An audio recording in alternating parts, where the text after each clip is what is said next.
So this is the crash course in rate law, a big part of the AP chemistry curriculum, one that often many times students get a little bit intimidated with, but when you break it down, it's a very, very easy principle that you should be able to cash in. So let's get started. So let's get started here with a reaction that's given to us.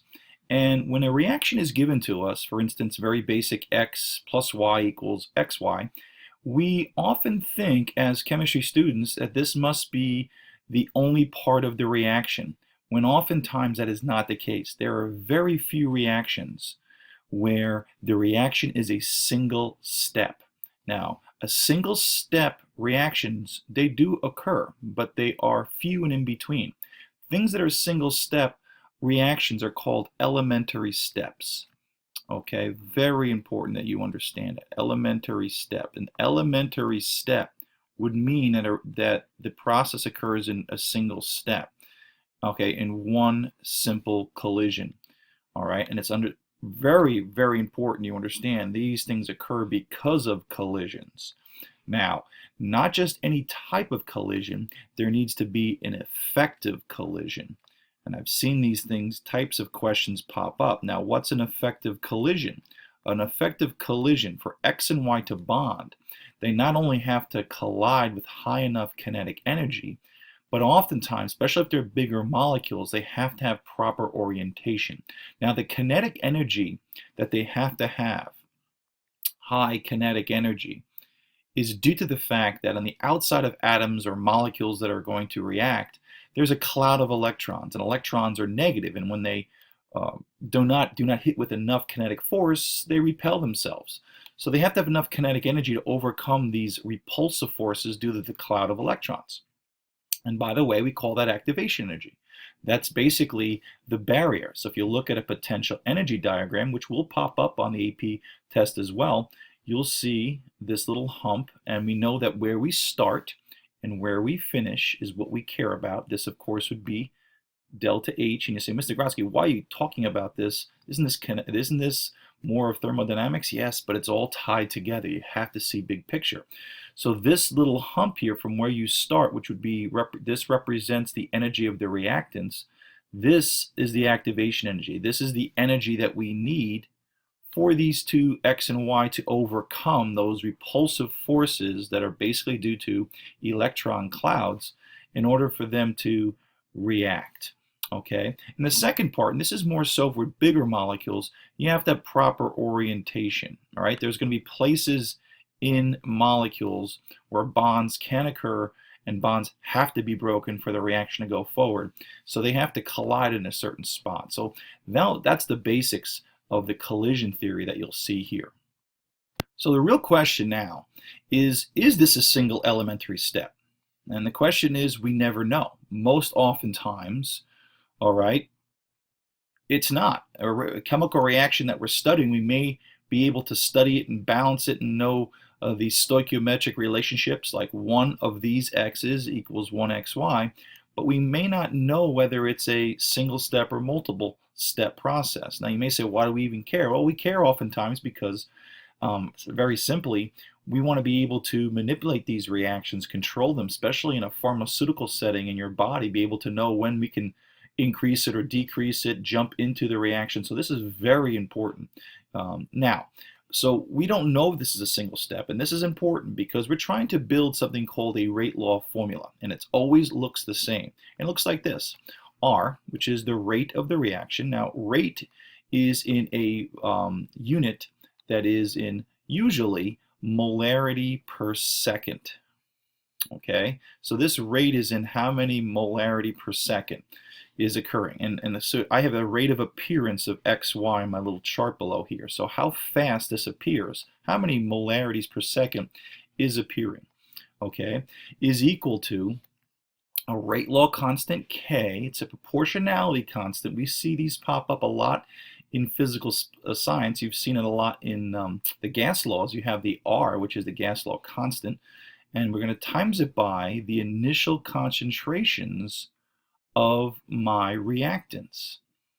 Okay, set, and this is important to some order. And I'm writing little question marks here because we do not know the order of that individual set. Now, what is an order? Now, the order represents some exponent, and we'll talk about that.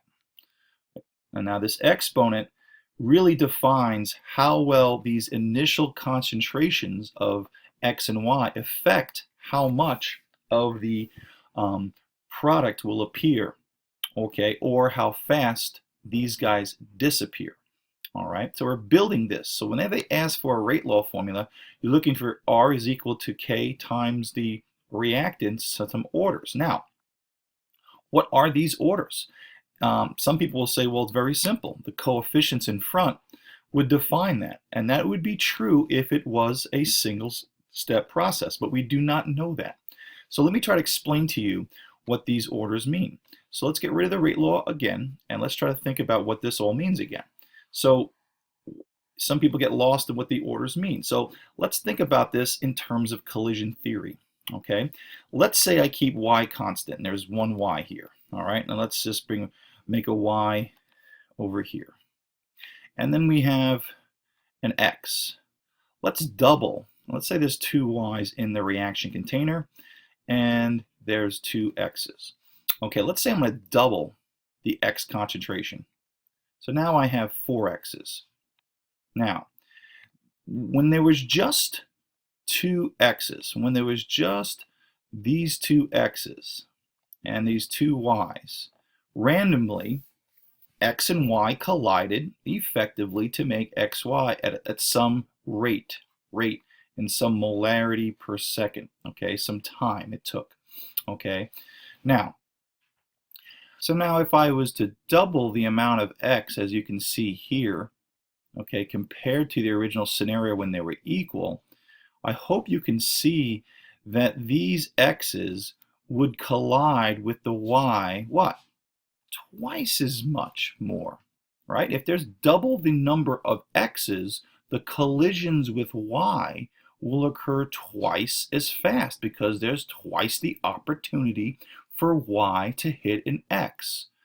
So if you understand that it's only x hitting a y, and this is an elementary step, that's important. If this is a single step, we can understand doubling x will make y that's already there, assuming it stays its initial concentration, will hit and collide effectively with x twice as much. And the rate of appearance of xy would double, okay? And if the rate would double, when I double x, what does that mean? We'll go back to my rate law formula. R is equal to K, rate law constant. This is my x, and this is my y. And you can clearly see that if I double the x, and the rate of appearance of xy has to double because y now collides with twice as many opportunities with x, so the rate would have to double. That's pretty logical. Then we would put a rate order of 1 here. Now, what does that mean? Well, think about this. If I have 2 to the second power, everyone knows that means 4. You're just going to square that, okay? 2 to the first power just means you have 2. So what does that really mean? Well, it means that in terms of rate law, whatever you start with x, you get the rate. So if I double x, okay, I double the initial concentration, because it's to the first power, the rate will be affected with respect to just the x. If you keep y constant, the rate will double. So if you were to double, okay, or double the concentration of x, you would double the concentration of the rate law. That's what first order means. It does exactly what the rate does, okay? So that's what first order means. First order means that whatever you do to the initial concentration of that reactant, the rate will do the same. So if you were to triple, okay, increase 3 times, the rate would increase 3 times. If you were to decrease the concentration 3 times, the rate would decrease for 3 times. That is what first order means. So Just on the basis of looking at the stoichiometric coefficients, we can get an understanding what this means. So the rate law equals the coefficients if it is a single step because of the logic we just portrayed here. Now, you probably can understand if we look at y. So if we take a look at y now, bring our reaction back to equal amounts as proposed by this single step that we're thinking that it could be. Now we're going to just, again, for the reasoning of me explaining the orders, we're going to assume it's a single step. Now, of course, if I double y, okay, what happens? Well, x now can collide with y twice as often. So you can see that the same reasoning, we would double the rate of appearance of xy when we double y. Okay, because y can now has twice the opportunity to collide with x. So we would put a first order here. And so the coefficients, which we know is a 1 sitting in front of our element or compounds with nothing's written, the coefficients would equal the order, okay, if it is a single step, okay? Now, let's take a look at what second order would mean. Okay, so I've changed the reaction a little bit because now we have another, we're going to assume this is an elementary step, so I made x bonding with x, colliding effectively with x to make x2, to make a, let's say, a diatomic molecule. Okay, and my R, or my rate law, is R equals the rate law constant. Okay, again, temperature sensitive value times the initial concentration of x. Okay, now what does this mean? Well, in this new formula, now we're going to, again, assuming this is what, an elementary step, we have to make the logic come out of this. So now I have x and x. Now, you probably can understand if I was to now double x, all right, so if I double x, right, wouldn't I now quadruple the number of collisions, right? If I had a certain number of x's, which is the reactant here, and I double the concentration, doesn't each x now have an opportunity to collide with the other x's 4 times as much? I hope you can see that, right? Before we had an x and a y, but by doubling the concentration of x, okay, we are now really quadrupling the ability of each x to collide, because there's what? 4 times the number of x's available, okay, for each individual x, whether you talk about this x or another x. So in this case, we would say, because we have essentially, if we rewrite this formula, 2x goes to x squared, this is now my coefficient, and now this becomes square. Now be careful, do not think and fall in love with the fact that, oh, okay, coefficients are the orders.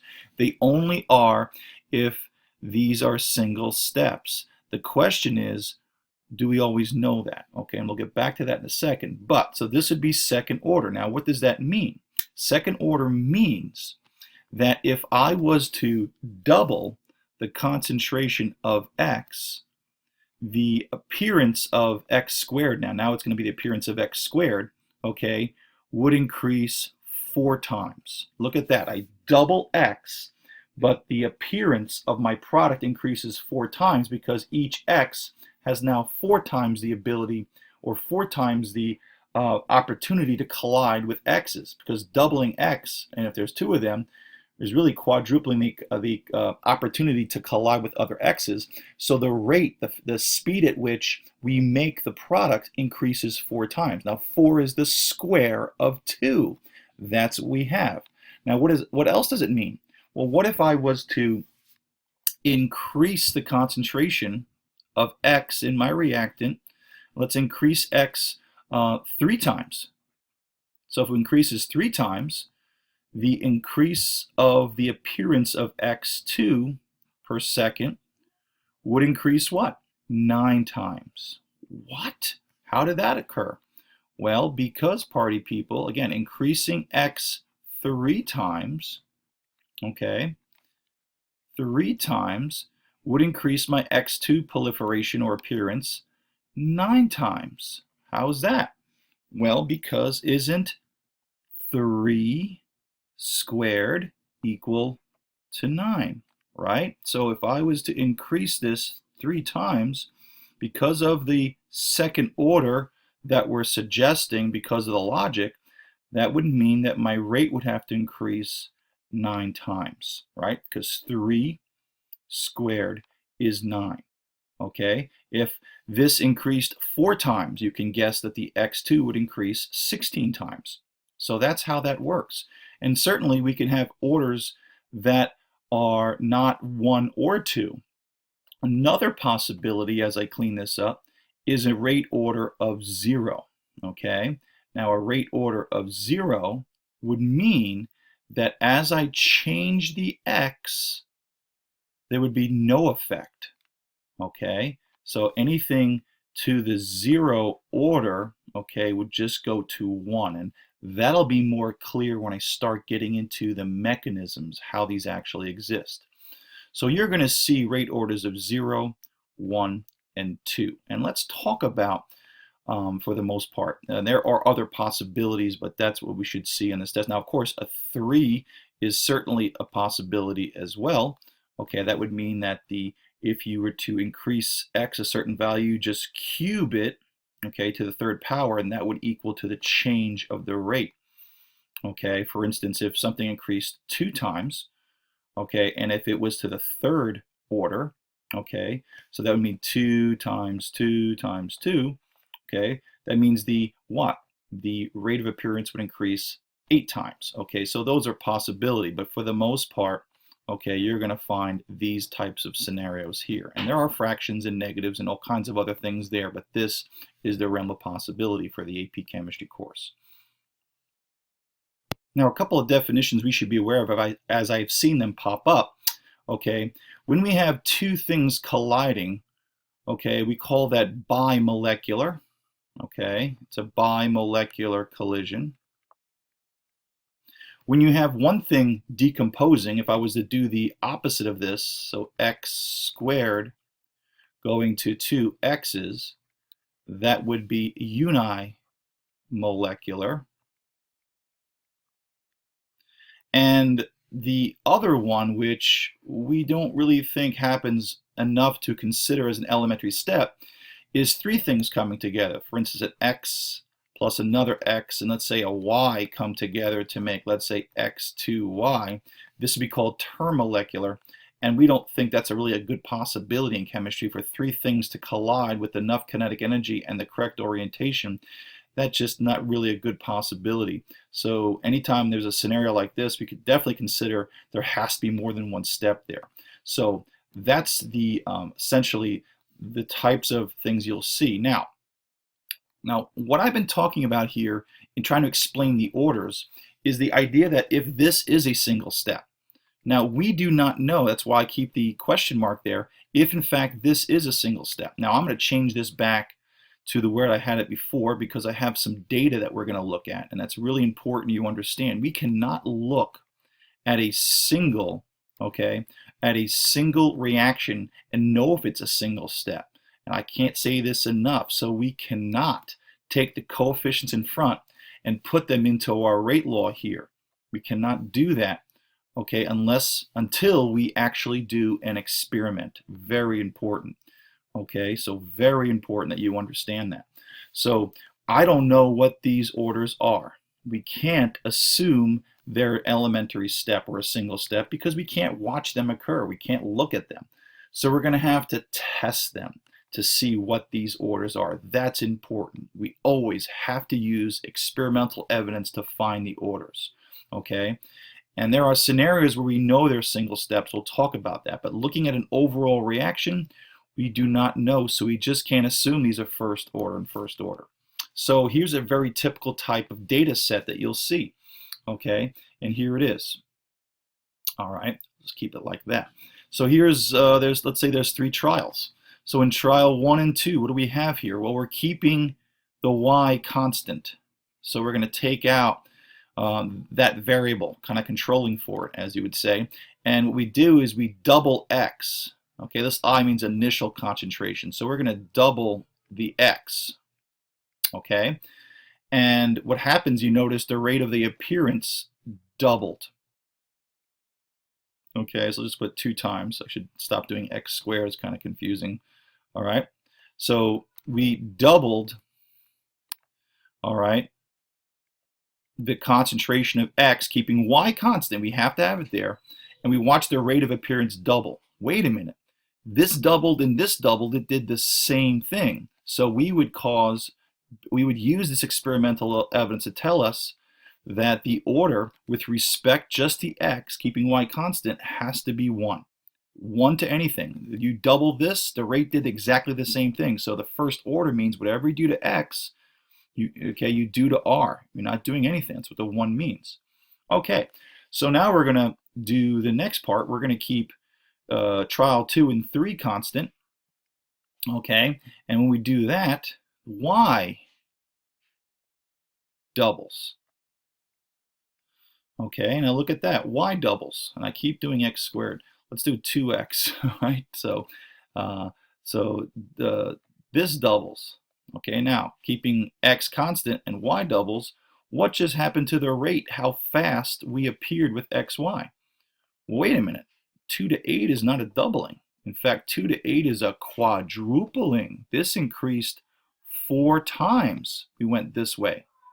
Wait a minute, that's not a first order. If it was first order, it would do exactly. If this increased 3 times, this would increase 3 times. But this is just doubling, or I should really say, this is the square of the change.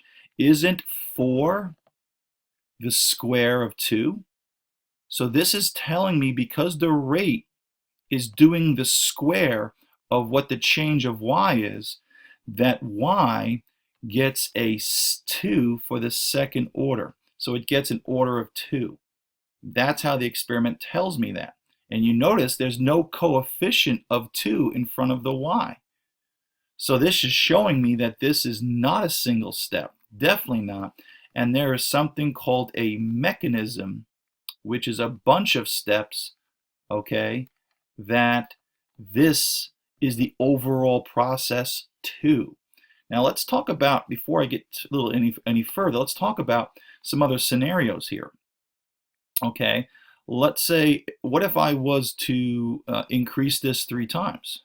Okay, so let's say this went to, okay, 6. So I'll get rid of the 4 and this goes to 6. Okay, now if in fact this is second order, can you guess what the rate of appearance should be? If this increased 3 times, then this would change what? The square of the change, right? That should change 9 times, right? This is the 3. If it's second order, the rate will do the square of what we do here. So it increased 3 times. What's the square of 3? 9. So this would increase 9 times. 9 times 2, this would be 18. So you can see that that could have been a third order there. Okay, all possibilities, but I'm sorry, that'd be second order. Okay, so increasing it 3 times, not the second, this would be second order because it's the square of the change. So it's not always going to be nicey nice with the numbers, but you can see that this second order is the square of that change. Now, what we just did is I famously call eyeballing. We were able to basically eyeball, okay, these changes. That's my eyeball, okay? So we're eyeballing these changes. Sometimes we cannot eyeball these changes and we have to do the math, okay? So I'm just going to lay out the math for you just real quickly so you can see how you would do that. Now in this case, because the numbers were so nice, okay, I was able to come up with a rate law that looks exactly like this. R is equal to K. Because of the experiment, X went to the first order with respect to X. With respect to Y, I would say it's second order. Okay, and now this is our rate law, and that's what they'd ask for. R equals K always, initial concentrations to some order. You cannot look at the individual. But how would I do this mathematically? Okay, because sometimes the numbers aren't as nice. So let's just do one. Let me just do the second order here, okay? And I'll just lay it out. Again, you wouldn't do it this way in a test because the numbers come out real nice. But let's just show you how I would do it. So I would take the third rate, okay? So I would do the rate of 3, okay, or the rate of 3 is equal to what? R equals K. Remember, it's always this way. K equals X. We already know X is to the first power. Let's say we knew that. And we're solving for Y. And I'll make that equal to, let's say, M. Okay? So we're trying to solve for that. So what do we know? Well, let's do the second and third. Let's put the third on top because I like dealing with numbers. It's going to be 6 over 2, 18 over 2. So I'm going to put the essentially the third experiment over the 2 to see what's going on here. Okay? So R is equal to, for the third, so R equals what? 18. Okay? I'm just going to leave out the units for speed purposes. The K of the rate, we know X is going to be, if you notice, for the third experiment we're doing first, it's a 2. We already know it's to the first power. Let's say we already had that easier scenario there, but the Y wasn't clear. The Y is 6. Okay, it's to the M power, I don't know. And it's going to be all over. We're going to divide it by the second with the R is 2, right? The X is 2, same K, so the X is 2, and it goes to the first power. All right, and the Y here is, for the second, is also 2 to the M. Okay, so this is how I would set it up. And I set it up the bigger one over the 2 because I like dealing with numbers bigger than 1. And what I can see is 18 divided by 2 is 9 equals, well, the K is going to cancel. It's a constant, the same for all of them. So that's going to equal, well, 2 to the 1 over 2 to the 1, that's also going to cancel. And now I have 6 divided by 2, which is 3, to some M. And of course, 3 to some power equals 9, you could say the M, the exponent, is equal to 2. So that's how we would do it if we had the math that wasn't so clear. And you could definitely see that. Again, if you can eyeball it and see that things are staying constant and the other one's doubling and tripling, go for it. But if you need to do a little bit of math, this is how you would do it. Okay. Now another part, basics of this reaction, is finding the value of the rate law constant. That's a very common way they solve for this. So now that we have, from the experiment, figured out that the orders of the reaction are 1 and 2, and they do not equal the coefficients, therefore this is not an elementary step, I can solve for K. All right, how do I do that? Well, K is a constant proportionality constant. It would not depend upon any of these individual steps. So I can pick any step I like. So I'm going to pick 1, okay, and I'm going to plug them into this formula. Okay, so let's do R is equal to 1. Now I want to put the units in here because they always deal with the units in this K value. It's important you understand. So rate is going to be molarity. It's big M per second. Per means divide by. So that's what this R is here. Is equal to K. Just plugging in. I've got X, which is to the first power. I'm just using the first experiment. That's this one right here. I know we've written all over these things. So X is equal to 1 to the first power. And then I got Y to the second power. Now, let's put in the values. I'm not sure why I didn't. Y, yeah, you get that point? Yeah, it's pretty not funny, I know. So I got 1. And this, of course, is molarity. It's a bracket, it's a molarity, and it's to the first. And then the Y is 2 molar squared. So I just plugged everything in for the first experiment. Now when I solve for K, let's get some room here. When I solve for K, again, I just plugged in for my rate law that I got from the experiment. K is going to be equal to, put everything on the other side, little algebra here, K is equal to what? Well, 1 big molar per second all over what? Well, 1 to the first power is 1, 2 to the, so 1, and then 2 to the second power is going to be 4. So this number will be a 4, no questions about that. However, Molarity to the first value is molarity. Molarity times a molarity squared is going to give me molarity cubed. Okay, so clearly K is going to be equal to 1/4, 0.25. But what are the units? Well, you're going to see that molarity over molarity cubed, that this molarity is going to go bye-bye, and this will be molarity second. And this in the denominator here in the numerator really goes to the denominator, just very simplification facts here. So we're going to get 1 over molarity second, or molarity squared I should say, and 1 over the second. You can write that.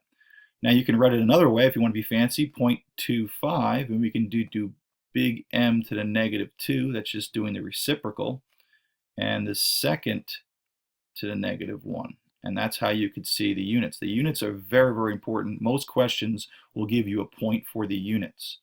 Okay, and this is just simplification. Molarity over second.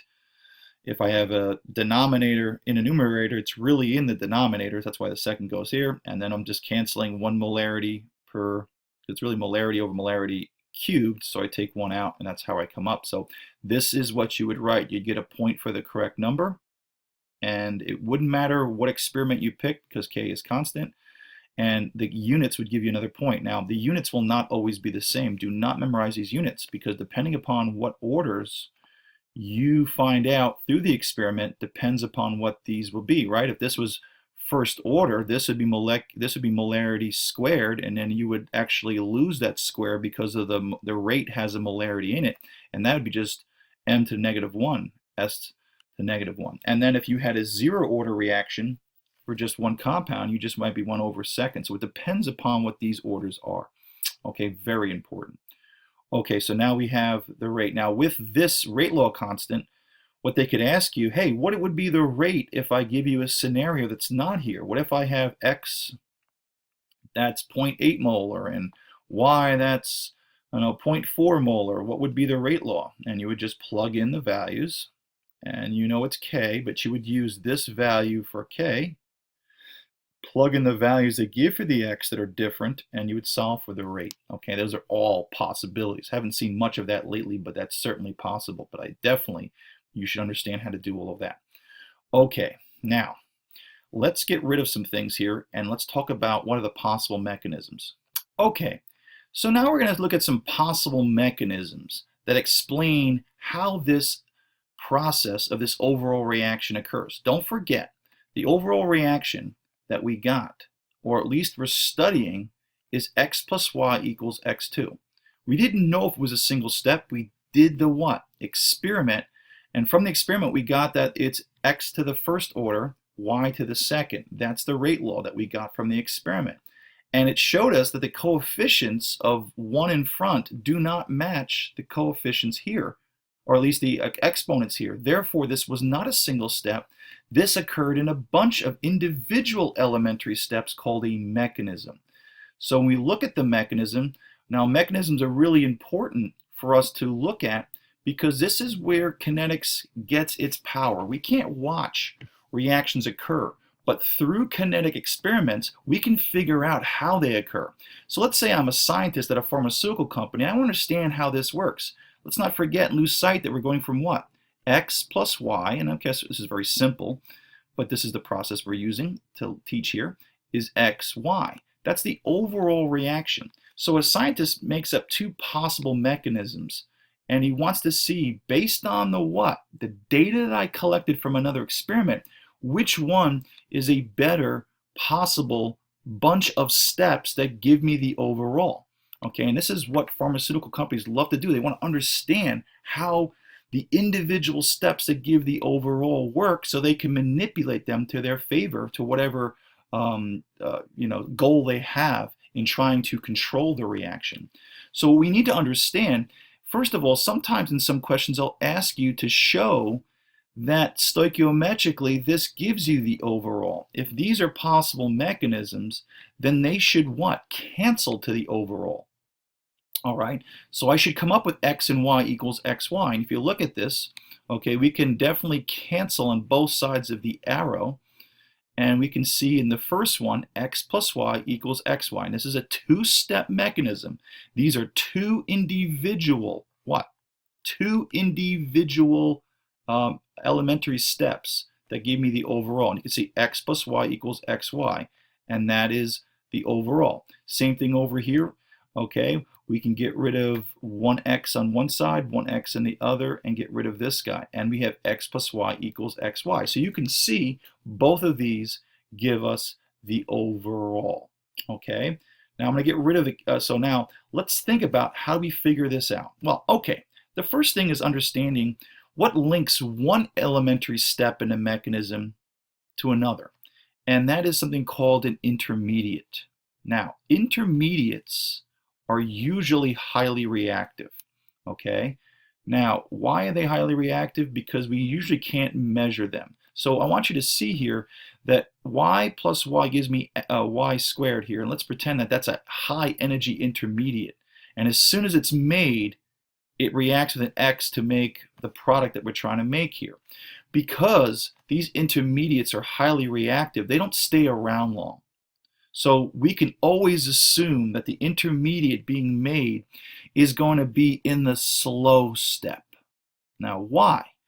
Well, y squared. No, the reason is because once y squared is made, it's going to react extremely fast with the x. The x is hanging around, and as soon as it collides, as soon as there's enough xy, it's going to react. So anytime we make an intermediate, that's going to be the slower step. Why? Because it's this, as soon as it's made, is going to react really fast. So the fast step is the step where the intermediate has been made and going to react. Now, sometimes they'll give you this. A lot of times they will. And I've seen questions where they did not. So you have to realize the intermediate, the thing being made that does react as the reactant in the next step, is the intermediate. It links one step to the other. Okay? And that's always going to be slow. We have to wait for that to be made. And once it's made, it reacts really fast. Okay? And what that tells us is something called the rate determining step. It's the slowest step in our mechanism.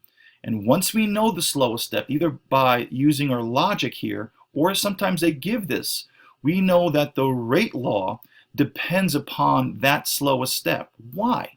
Well, just like my family leaving the house, okay? We leave the house as fast as the person in the house who leaves the slowest. That would be my wife probably.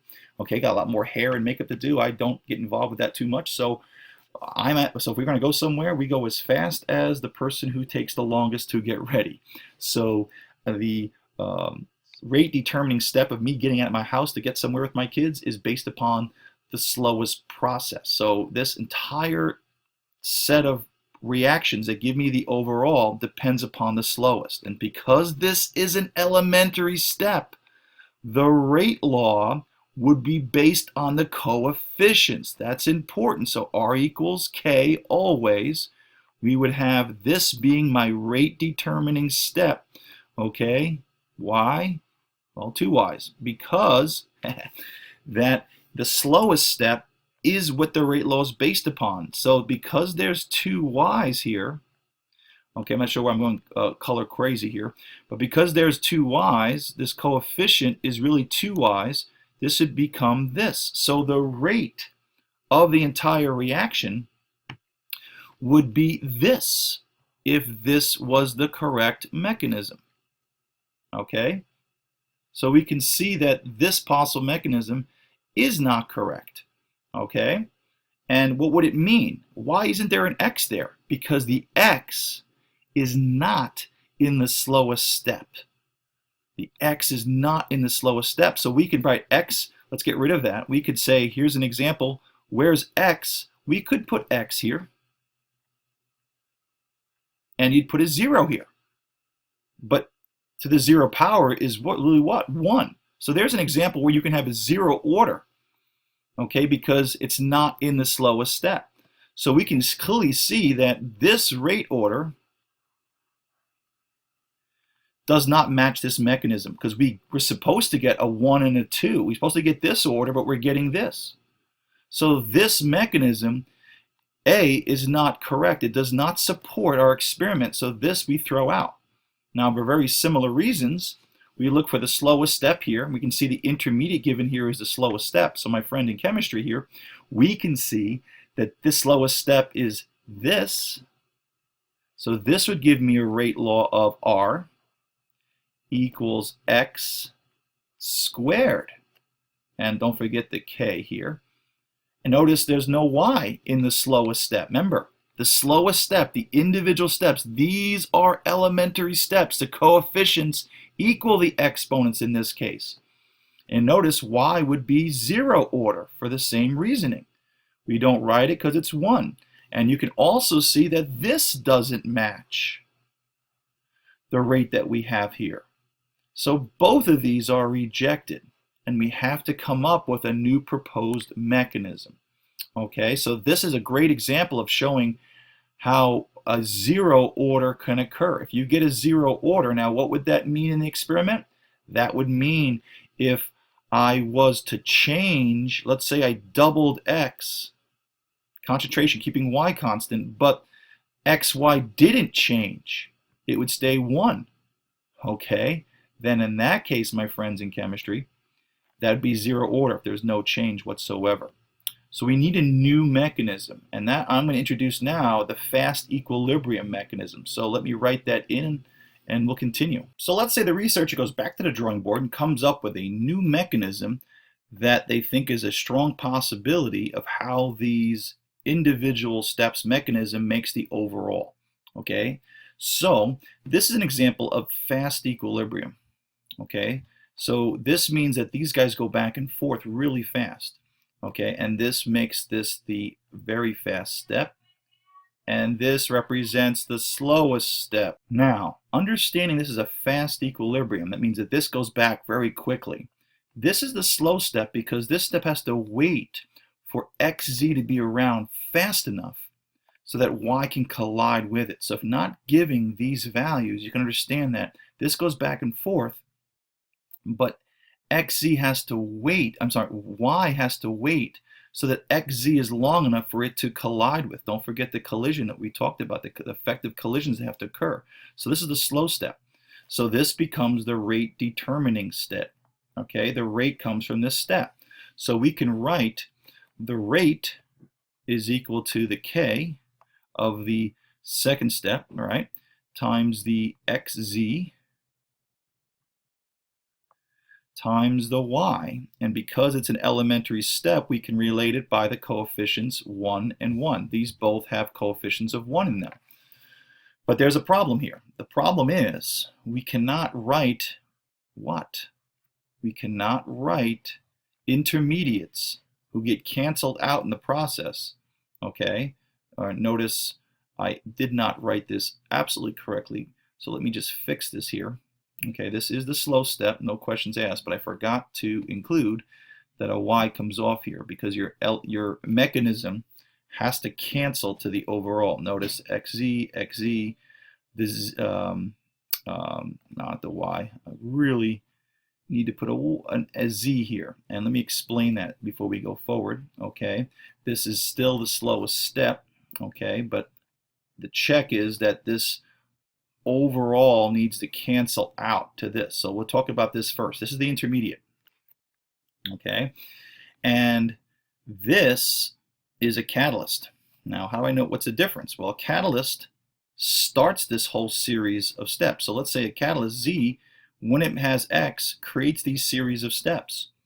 Okay, and notice Z gets reproduced at the end. So yes, Z gets canceled as well. Okay, and therefore we get the overall process. So again, always make sure and not fall for my little mistake here. So now we're back to the reality of this being the slowest step for the same reasonings. This goes back fast, and y has to wait for the intermediate to be around long enough for it to collide with it. So it's the rate determining step. But as we talked about, xz being the intermediate, okay, that reacts so fast cannot be part of the rate law. Just can't. We cannot measure this enough and have this around, or make it enough. As soon as we make it, it decomposes. This is a really reactive intermediate, so we can never use this in a rate law. So somehow we're going to have to be able to relate back to this fast equilibrium. Now, what do we know at equilibrium? The rate of the forward equals the rate of the reverse. So what we're going to do is we're going to try to solve for the intermediate in one. And let me just explain how I do that, okay? It's not a big deal. Okay, I'm going to write it all out, and it's not a big deal. So I know the rate of the forward equals the rate of the reverse. So what do we have here? We have the rate of the forward, which is equal to K, right? R equals K. So I'm going to use this rate law. I'm going to call it the K of the forward, okay, of X to the first. That's just this is this elementary step, okay, times Z to the first, okay, must be equal to the rate of the reverse, which is going to be the K, the rate constant of the reverse.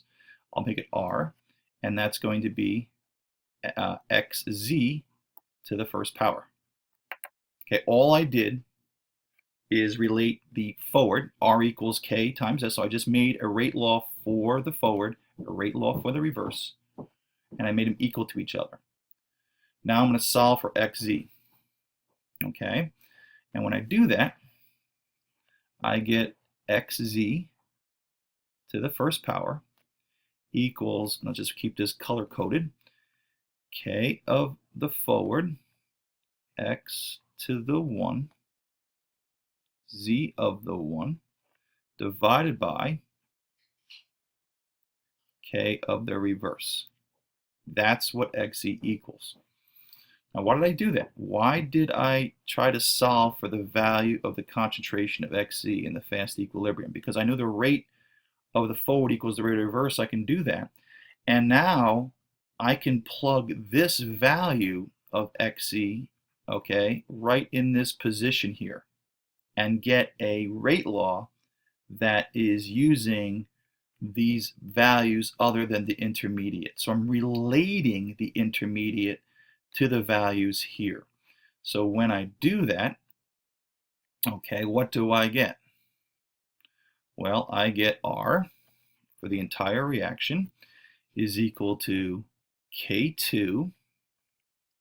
Okay, now I'm going to plug all of this in for the X2, right? So this becomes KF over KR, which is times X to the first, Z to the first, all right? And then I got my, what's left over is Y, right, to the first. And I just plugged this in, this blue, into this area here. All right, because I made X, this is XZ, if I didn't draw it correct, XZ to the 1 equals that. Well, this is XZ to the 1, so it equals all of that. And we can now simplify, okay? Now, when you simplify, realize this was K, the rate law constant for the second step, the rate determining step. But when you times it by the KF and divide by the KF of R, this just becomes the rate law of it equals the K of the entire reaction. So that just becomes whatever the K of the entire reaction is. And now I have what? X to the 1 times Y to the 1. And yes, I could include the Z. And a lot of people would say, well, we don't include the Z because it's a catalyst, but you could include the Z. But let's assume that the catalyst was added in this reaction to begin with. I'm not going to include it, but the Z you could include in some places, and I've seen them do that and not do that. But the bottom line is the rate of the entire reaction is consistent with the orders, okay, of 1 to 1. All right. And again, I made a not a great example because what we were trying to do here is what? Come up with a, I believe, a 1 to 2, okay, for the Y.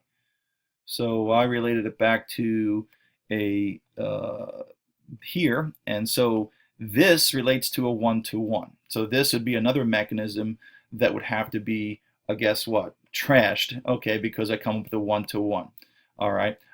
So I taught you this and gave you an example so that you can see how you would find the rate law. So again, probably not the best example. I could have thought this a little better, but the idea here is that this is how you would find what the rate law is from a fast equilibrium. And so again, we get one-to-one. It's not what we would get here in terms of what we got from the original part of the problem.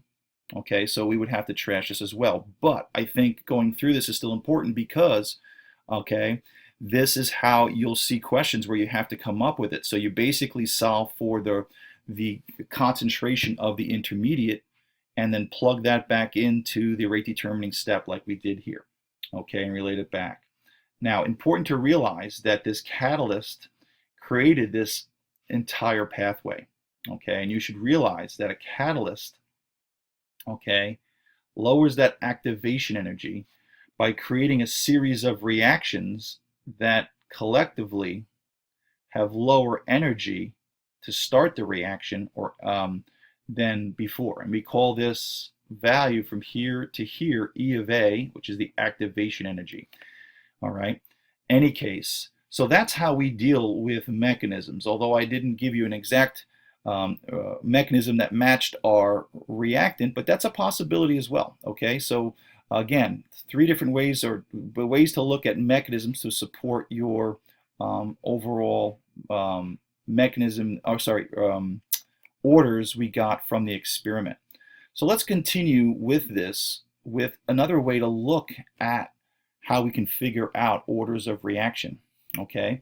And this is graphical, okay? Now, we can look at the data set like a trial 1, 2, and 3 and take X and Y, okay, and get our orders of reaction for X, Y, and do the things we just did. But there's another way we can evaluate whether we get first or second order. And that is graphically. So I want to take you to your reference table. All right, so looking at your AP chemistry equations and constants, I can scroll down and find kinetics. And we have three formulas here that are of particular interest for rate law or rate. These are called your integrated formulas, and they're nice if they're derived for you can see how they work. But what you're basically using is calculus to help you understand what the final time will be in order for a particular type of concentration to change. Now, I want you to understand this is the derivation of the first order, and this is the second order. Okay, these are given to you in your reference table. So this is the first one they give you. This is the second one, and this is the half-life formula that we used to be able to derive for first order. So this is the first, second, first again. So first always goes in fourth. So if you have, okay, a first order reaction, then it will follow this equation, and you can actually use it to solve certain problems. Now, how do I do that? Again, this is the first one. This is the second. Now, how can I use this? Well, very simply, okay, if you were to solve for this and put the ln of A0, this is the natural log of the concentration of X, okay, these are only equations that are used for just one value of one element or molecule in a concentration. So this is a derivation just for one of them. Same thing here. But basically what you do is you're going to basically move this over. So this becomes plus ln of A0. And that cancels, and this becomes plus ln of A0. And what do we have here? Well, because this goes bye-bye, we have y equals mx plus b. We have a linear equation. So because of this, this gives me a straight line or a linear equation. So if I was to plot a line, and the the y-axis would be the ln of the concentration of A to some, it had to be, if it was first order. And this, of course, would be time. Because of the negative slope, what would it look like? It would look something like this. Okay? Now, what's so impressive about that? Well, nothing other than we're able to now do what? We're able to now figure out, okay, if I have a plot of the natural log of A over time, I'll get a straight line if it's first order. That's what this is about, okay? So nothing incredibly tough with that. Now you use this equation, okay? You use this equation if you want to solve for how much time it takes, okay, is there a T, for to go from an initial concentration, let's say 1 molar to 0.5. So anytime they introduce time, how much time, or if there was 30 seconds involved, you take your what? You take your rate law constant, maybe you solve for it, okay? Okay, and by the way, what's your slope here? Slope is what? K. Look at that. Your slope is K. That's mx. Your slope is m, so your slope is k. So you could actually solve for the k another way by doing the slope. Slope was the change of y over the change of x. The bottom line is you get a negative line that's linear if you're using the ln of a as your y-axis if it's first order. So you don't need to have an experiment like I showed you in the beginning. We can look directly at graphing these, okay, if it's first order. So if this is the first, this is the second, okay? Now, if we have second order reaction with respect to one chemical, okay, like we had the y to the second order, if we were to plot just the y, okay, we would also get a straight line. How we do that? We'll take this negative and we'll do plus 1 over concentration of A and initial conditions, and we'll do what? Plus 1 over A of initial conditions. All right, and what that gives me is that gives me this value goes bye-bye, and that gives me again y equals mx plus b. And in this case, okay, if I plot this, the y-axis will not be ln squared, it'd be what? 1 over the concentration of my chemical, we'll just call it A for just reasonings, just to keep it simple, of, okay, 1 over A, and this will be my time coordinate. And notice the slope here is positive. So this would give me a straight line going up. Notice my slope is also K, okay? So if it's second order, I get a straight line with a positive slope using 1 over A. If it's first order, I would use the natural log of A over time. That would give me a what? Negative slope straight down. Now, if these things are not, if this wasn't first order, maybe you'd get a curved line when you plot this. If it wasn't second order, right, then maybe you'd also get a line that wasn't straight. So you only get these straight lines when they fit the curves. Second order, we're dealing with 1 over the concentration of A. First order, we're doing with ln of A. Be aware of these. Sometimes they ask you to plot this. Knowing if something is first order, they say, well, plot a curve. I've seen questions where they've given many points out for knowing that this is the ln of A. And all you got to do is go to your what? Reference table. The first what? Reaction, or the first formula is for the first order. The second is for the second order. Now, what would be this final reaction? Well, let's clean this up. So in this reaction, or this formula, again, all of these can be derived and should have been derived for you. Okay, that's not the purpose of this video, but we use this to find the half-life for the first order. Now, you should be aware that a first order reaction, okay, if I have concentration of A, notice this is not the ln of A, this is not the natural log of A, or the 1 over A, this is just A. And what's the reaction going to do? the reaction is going to go down. Okay, that's what reactions do. Okay, now what if it's first order? What we do know is that the half-lives stay constant. So let's pretend that this is, I don't know, 10 seconds. And let's say at 10 seconds, we had, I don't know, 1 molar. And at 20 seconds, and I'm just making this up, at 20 seconds, let's pretend that I do this correctly, and this gives me 0.5. So we can see that the half-life, the amount of time it takes for half of the substance to disappear because it's producing the product, the half-life, or T to 1/2, is equal to 10 seconds. And if we go to 30 seconds, okay, we would be here, and that would be 0.25.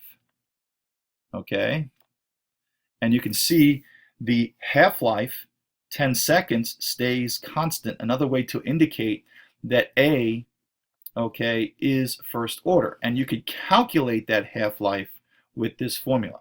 All right, kind of silly because you can actually derive the others from the other ones too, but they don't do that anymore. So here's a formula to actually calculate it. Notice you need the what? Value of K. All right.